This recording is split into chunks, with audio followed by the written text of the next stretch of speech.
देखिए, टिकैत साहब के किसान आंदोलन के एक प्रतिनिधि हैं, संपूर्ण प्रतिनिधि नहीं है। आप इसको हर समय दिमाग में रखिए। बड़े नेता तो हैं, बड़े नेता हैं। उन्हें 28 जनवरी ने बड़ा नेता बना दिया। उसके पहले वह किसान आंदोलन के हाशिए के तत्व थे। तो इतिहास में लम्हे लोगों को महान बनाते हैं, लम्हे लोगों को ले जाकर के बौना बना देते हैं। तो 2013 ने उन्हें बहुत बौना बना दिया था, शामली और मुजफ्फरनगर ने। लेकिन 28 जनवरी ने उन्हें फिर ले जाकर के किसान आंदोलन के किसान आंदोलन के अग्रिम पंक्ति में खड़ा कर दिया। आप सहमत नहीं उनके बयान से? नहीं, हम क्यों सहमत होंगे? हम देखिए, हम समग्र भारतीय कृषि के संकट को समझ रहे हैं। हम पूर्वांचल को देख रहे हैं, जहाँ इस साल हर साल सबसे ज़्यादा लड़के बोर्ड की परीक्षा में भाग लेते थे। करीब 30-35 लाख लड़के उत्तर प्रदेश बोर्ड में अपना फॉर्म भरते थे। इस साल 5 लाख लड़के कम हो गए हैं, जबकि हर साल अब तक वृद्धि दर्ज की गई है। पिछले 70 वर्षों में हर साल अगर 20 लाख है तो अगले साल 20 लाख होता था। इस साल 5 लाख लड़कों ने परीक्षा में फॉर्म नहीं भरा। क्यों नहीं भरा? क्योंकि उनके परिवार फीस नहीं दे पाए और 10 दिन इन्हें बढ़ाना पड़ा, 10 नवंबर तक। लेकिन सर, योगी ये संकट है। सर, आपने काउंटर तो नहीं किया उनके बयान पे? नहीं, हम उनके बयान, देखिए, इस किसान आंदोलन में हर बयान का काउंटर नहीं किया जाता। इस समय हमारा मुख्य लक्ष्य क्या है? भारत के कृषि के कारपोरेटीकरण को रोकना, अडानी अंबानी के हाथ में गोदाम जाने से रोकना। इस आंदोलन में आरक्षण को तो गाली दी जाती है, ये तो सच्चाई नहीं नहीं, ऐसा नहीं है, ऐसा नहीं है। कुछ लोग हैं आंदोलन में, देखिए 500 से ऊपर संगठन है और उनकी पृष्ठभूमि अलग अलग है। किसी की पृष्ठभूमि कुछ है, किसी की पृष्ठभूमि कुछ है। पर सर, ये बात आपकी ठीक है, 500 से ज्यादा है, पर किसी एक चेहरे के इर्द गिर्द घूम रहा ना, अब तो आंदोलन नहीं, तो ऐसा नहीं। मैं फिर ये कह रहा हूँ कि अभी भी जो संयुक्त किसान मोर्चे का जो 9 लोगों का था, जिसमें से भी जोगेंद्र जी हटे हैं, वह निर्णायकवादी है। और अभी भी टिकैत जी की यह स्थिति नहीं है कि उस निर्णायक बॉडी के किसी फैसले के खिलाफ चले जाए। अगर कहीं भी गए हैं तो तुरंत रिट्रीट किए हैं। कहीं अगर कोई बात, आपको सस्पेंड किया जाएगा इस बयान को? नहीं, मैं ऐसा नहीं कह रहा हूँ, क्योंकि अभी किसान आंदोलन में इस सवाल का प्रधान पहलू नहीं है। ये हम लोगों के लिए है जो पूर्व में, पूर्वी उत्तर प्रदेश में, बिहार में, झारखंड में, उड़ीसा में किसानों के बीच में काम कर रहे हैं, वो इसको समझ रहे हैं। नहीं, अगर योगेंद्र यादव किसी पीड़ित परिवार से मिल जाए, भले से वो बीजेपी का, तो उनको तो हटा दिया जाता है। और वो इतना बड़ा बयान दे देते हैं कि जाति के आधार पर रिजर्वेशन नहीं होना चाहिए, जो सबसे बड़े लोग इस आंदोलन में नहीं। इधर को देखिए, दोनों चीज़ों में फर्क करिए। एक पॉलिसी के सवाल पर वो बोल रहे हैं, पॉलिसी में होगा उनका, उनकी सवर्ण चेतना होगी, उनका आधार सवर्ण होगा। अभी तो जाट आरक्षण की मांग कर रहा था, कैसे वो भाग जाएंगे? इसको समझ लीजिए, वो भाग नहीं सकते। वो हरियाणा देखे हैं, हरियाणा को जलते हुए देखे हैं, इसलिए मैं अभी उस पर नहीं जा रहा हूँ। तो क्या समझ नहीं टिकैत साहब को रिजर्वेशन?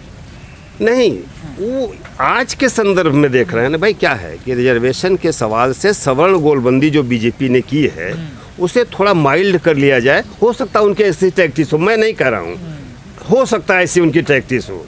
हालांकि हम इस तरह तो सोशल मीडिया पे कर रहे हैं, उनको गाली नहीं, वीडियो को चला रहे हैं, वहाँ देंगे। देखिए क्या है, आप हम जिस दुनिया में हैं वहाँ ये टेक्नोलॉजी आप हमारे सामने जो मौजूद है, ये हो सकता है न जानी कहाँ तक पहुँच रही है। हाँ, तो पूंजी इतने महीन जालों से भारतीय समाज को बांध ली है कि इसमें कौन क्या है, कौन कहाँ सही है, कौन किसके पक्ष में है, कौन किसके द्वारा खरीद लिया गया है, बेच लिया गया है, ये एक बहुत जटिल सवाल है। इसको नज़रअंदाज करके आप लोगों के वीडियो नहीं देख सकते हैं। अगर आप ये नहीं समझते हैं तो उनके वीडियो को देखेंगे तो बड़े क्रांतिकारी, तो बड़े दलित हैं, बहुत बड़े दलित नेता हैं, लेकिन किसी भी आंदोलन में आप उनको कहीं नहीं देखेंगे। रतन लाल जी DU यूनिवर्सिटी के बड़े प्रोफेसर हैं, बड़े दलित इंटेलेक्चुअल्स हैं, लेकिन आपको किसी दलित आंदोलन में नहीं दिखेंगे। नहीं, दलित आंदोलन में तो रहते हैं। नहीं, दलित आंदोलन में किस में रहेंगे? जो मिडिल क्लास का है, वो किसी दलित का घर फूंक दिया जाएगा। बिहार के किसी नरसंहार के पक्ष में नहीं गए कभी वो, कि जाके खड़ा होकर बोल दे, नहीं जाएंगे। हाँ, आवाज़ देखते हैं, आवाज़ तो नहीं उठा सकते, वो जा ही नहीं सकते, क्योंकि ये सवाल सिर्फ आवाज़ उठाने का नहीं है। उस जनता के साथ अपने को तादात्म्य करने का है। आरक्षण करता क्या है? यह व्यक्ति को समाज से विखंडित कर देता है।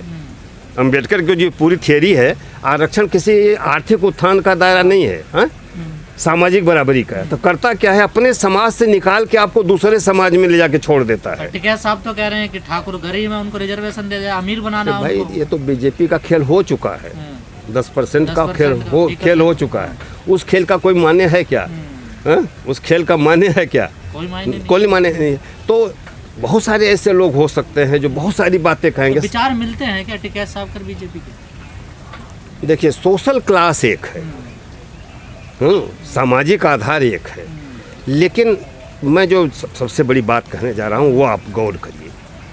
पोस्ट कॉलोनियल इंडिया यानी आज़ादी के बाद जो भारत बना, उस भारत में 3 नेता हुए सामाजिक रूप से, बड़ा उद्योगपति, नौकरशाह और गांव के बड़े जमींदार। इन तीनों को लेकर के भारतीय राज्य का गठन हुआ और इनमें अब टकराव है आपस में। लड़ाई किसान आंदोलन की 10 महीने से दलित यही तो कह रहे हैं कि हमारा तो कोई मतलब ही नहीं। इसको समझिए ना, क्यों वो कह क्या रहे हैं? वो नहीं, जो कह रहे हैं वो शायद ना समझ पा रहे हो।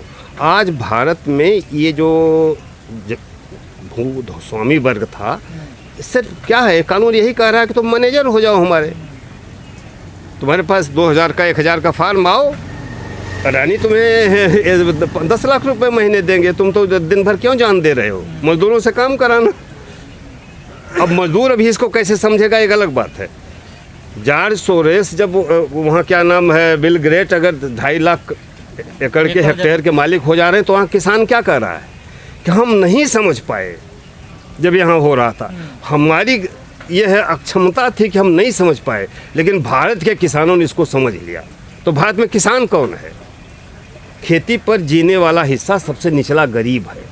या तो भागता है पलायन के लिए, मजदूरी के लिए, और शहरों में नारकी जिंदगी जीता किसान है। आप उसको कह रहे हैं जो सबसे नीचे तबके पर। हम कह रहे हैं उत्पादक वही है, बाकी प्रबंधक हो सकते। ये कौन जो आंदोलन कर रहे हैं? ये जमीन के बड़े भूस्वामी हैं, जमींदार हैं। हाँ, पूंजी निवेश करते हैं, कुछ काम भी करते हैं, कुछ मजदूरी भी रखते हैं। ये अंतर विरोध के बीच में वो जी रहे हैं। इसलिए स्वाभाविक है कि उनके दोनों पहलू रहेंगे।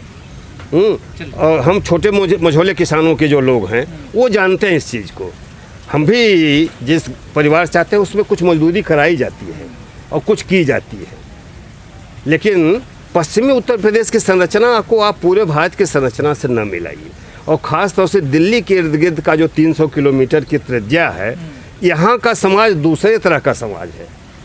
ये उद्यमी किसानों का समाज रहा है, जहाँ महिला श्रम भी इस्तेमाल में आती है, जहाँ सवर्ण बाउंड्री उस तरह से नहीं है। पूरब में खाने के लिए मर जाएंगे, लेकिन महिला नहीं बाहर घर से निकलेगी। तो ये सब बहुत, भारत है ना, बहुत विराट देश है। इसीलिए तो भारत से टकरा के आरएसएस चूर हो रहा है।